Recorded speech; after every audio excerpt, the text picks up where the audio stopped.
শ্রীলঙ্কায় আজ প্রথম অনুশীলন করেছে বাংলাদেশ। অসুস্থতার কারণে গল টেস্টে মেহেদী মিরাজকে নিয়ে শঙ্কা। হেড কোচ ফিল সিমন্স সুযোগ দেখছেন অন্যদের। ব্যাটারদের কাছে প্রত্যাশার ধারাবাহিকতা, কাল উইকেট দেখে ঠিক করবেন একাদশ। নৈসর্গিক গল, এশিয়ার অন্যতম সুন্দর শহরে টিম বাংলাদেশ। শ্রীলঙ্কায় পৌঁছে প্রথম অনুশীলন করেছে টাইগার্স। শনিবার বৃষ্টির কারণে সে সুযোগ ছিল না।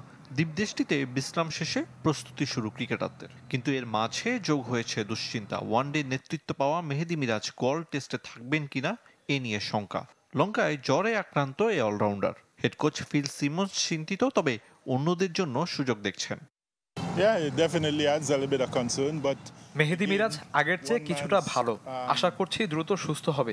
দেখুন, বিষয়টা চিন্তার, আবার একই সাথে আমি অন্যদের জন্য সুযোগ দেখছি। লঙ্কার বোলিং বৈচিত্র্যময় জানা বাংলাদেশের।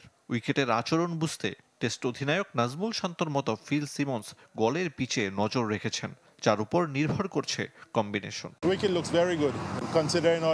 বৃষ্টি হয়েছে, তারপরও আমি বলবো ভালো উইকেট। ম্যাচের আগের দিন দেখলে আরো ধারণা পাওয়া যাবে, এরপর কম্বিনেশন ঠিক করা হবে।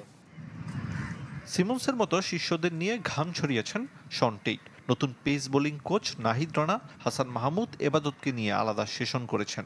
তবে হেড কোচের ভাবনায় ব্যাটারদের অধারাবাহিকতা। শন টেইটের কাছ থেকে শেখার অনেক কিছু আছে। এবাদত মাত্র ব্যাক করলো, ফিটনেসের উপর অনেক কিছু নির্ভর করছে। ব্যাটারদের জুটি করতে হবে। শেষ 13 ইনিংসে 50 নেই মুশফিকের। মিস্টার ডিপেন্ডেবলকে চাপ মুক্ত রাখতে চান হেড কোচ। যে মাঠে নিজের প্রথম ডাবল সেঞ্চুরি করেছেন, সেখানে সিমন্সের চাওয়া মুশি যেন শুধু ম্যাচ উপভোগ করেন। আরিফুল ইসলাম, চ্যানেল 24।